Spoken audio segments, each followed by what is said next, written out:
Well, the crowd's been lining up since 4:30 this morning at Victoria Park for the replay of the 1980 Grand Final between Richmond and Collingwood. Players are on the ground, but are they lining up as selected? Let's go out to Victoria Park. Peter Landy and Lou Richards. Thanks very much indeed, Stephen. Good afternoon, everyone, from Victoria Park. Both teams out on the field at the moment. Collingwood being the second team to come out, just going through their warm-ups at the moment. It is a replay of last year's Grand Final, Lou, but a number of changes to both sides from the respective lineups back in September of last year. Well, they're completely different sides, Peter, but there is a change in the Richmond side. We have to pick that up. We see the Collingwood side on the screen.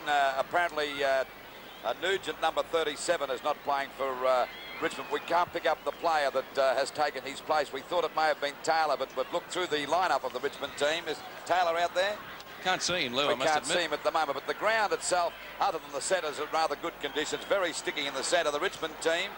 And, of course, missing one player at the moment. We'll have to pick him up later on. That is Nugent out of the team. Incidentally, Lou, there was some talk this morning that Semmons or Landy would come into the side. They're a bit worried about the condition of Victoria Park. Well, the condition of Victoria Park, Stephen, is very, very muddy.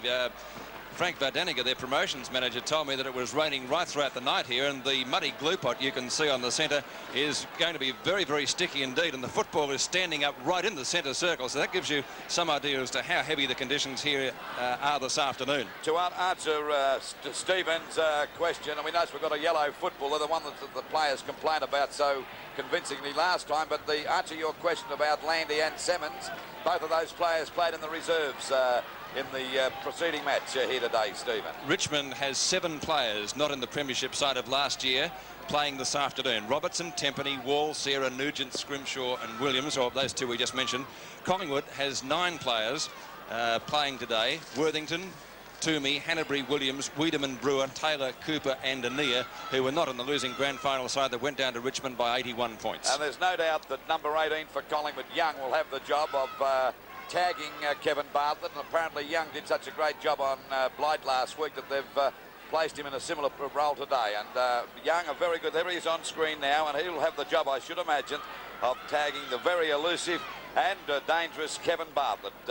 A prolific kick getter for Richmond, particularly now around that half-forward line. OK, well, that's just about it from Victoria Park. The toss will be made in just a few moments' time. And don't forget, we'll be back here for regular reports right throughout the afternoon. And don't forget, 7's Big League.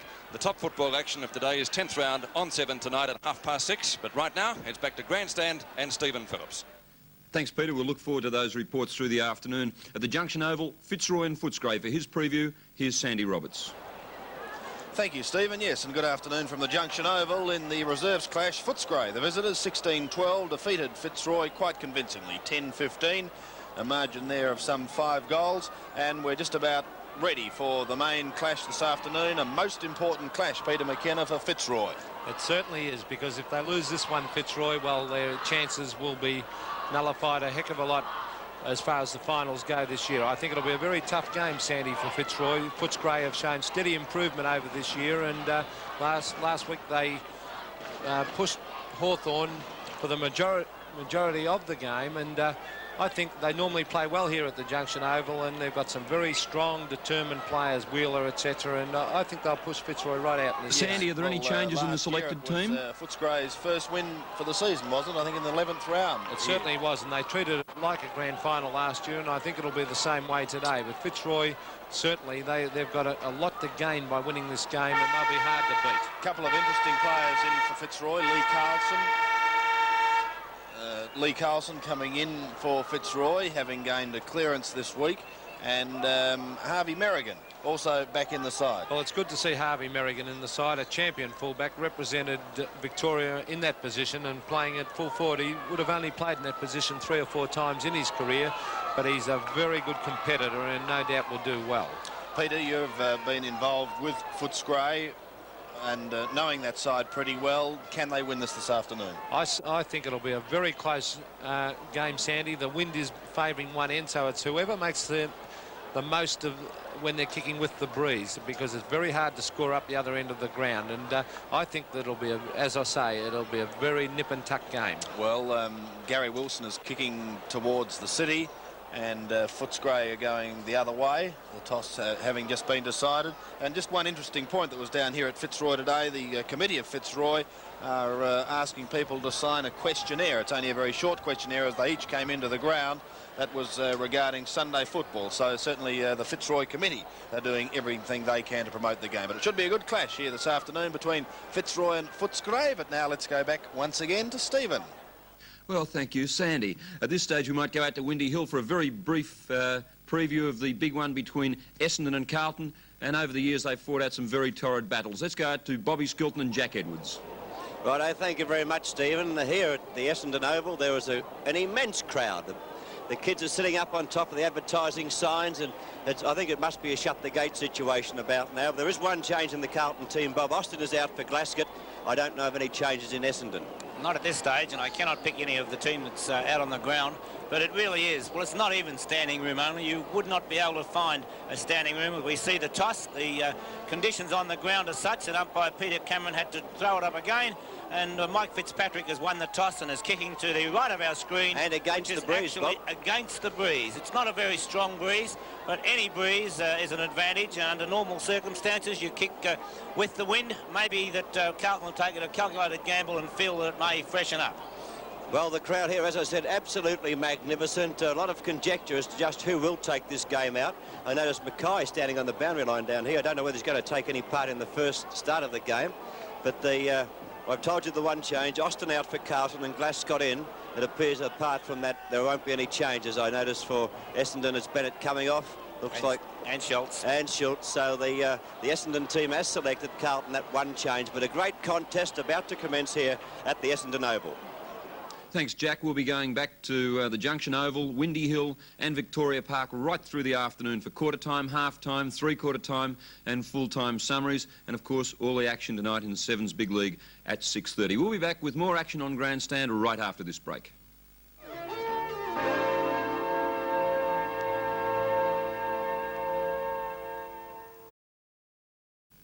Well, just a break in the action from Amaroo Park for just a few minutes. Our football fans, I'm sure, will excuse us.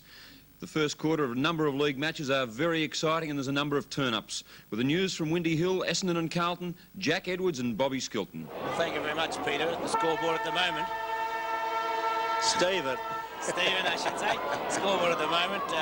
Essendon 3-4, 22. Carlton 2-2, 14. Carlton surprisingly kicked against the breeze, and it allowed Essendon to go to 3 goals with Carlton on only 2 points. It was in the latter stages, and by latter stages we certainly mean that, because it was only in the last 2 moments that the minutes of play that Carlton kicked their 2 goals to finish with 2 goals to 14 for the term, 8 points behind Essendon, 3-4, 24. But in general play, Jack, Essendon had all the honours. Essendon going very well, Bobby. As you said, the last minute and a half, the 2 minutes of the final of the first quarter led Carlton in for 2 quick goals. There's an interesting point here too, Stephen, you might appreciate. This is the first time that Essendon and Carlton have played here at the Essendon Oval since 1978. The other 2 games of the last few years, one was played at VFL Park, the other one played in Sydney. So Carlton haven't been here for 3 years, and they're having a bit of a job to do in front of them now. Tempers were certainly a little frayed during the term too, Jack. There was a lot of wrestling going on. Yes, quite a few punch-ups, minor scuffles. I haven't seen any reports yet, Stephen, but I think there have been reports. Yes, Mike Ringham, our statistician, said he thinks there has been 1 report, so it's a pretty fiery start to this great game here. Kevin Sheedy, not in the tracksuit and football boots today. He's immaculate. He has a nice tie on and he's very well dressed. I think that may be a lucky tie, Jack, because when they beat Collingwood, that was the way Kevin was attired.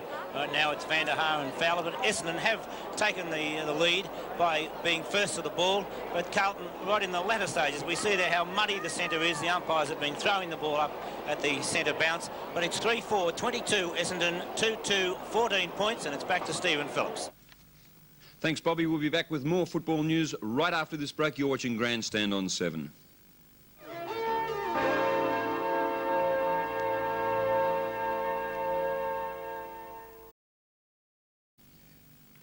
Well, out at Victoria Park, Richmond are certainly having their troubles against Collingwood.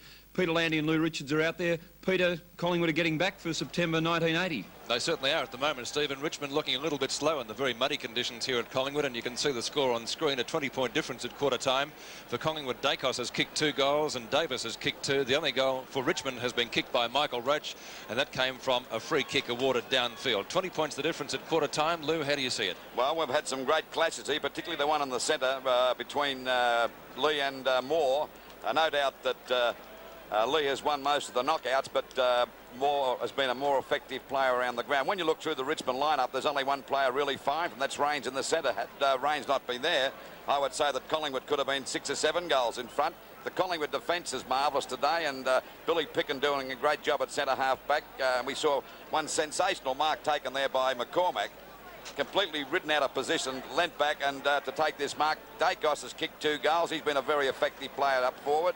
And, of course, it's a long way to go yet. I wouldn't write the Tigers off at the moment, Peter. OK, let's check the scores from other grounds. Melbourne and North Melbourne. North Melbourne 6-5, leading Melbourne 3-3. Hawthorn 2-4, leading St Kilda 2-3 by only 1 point.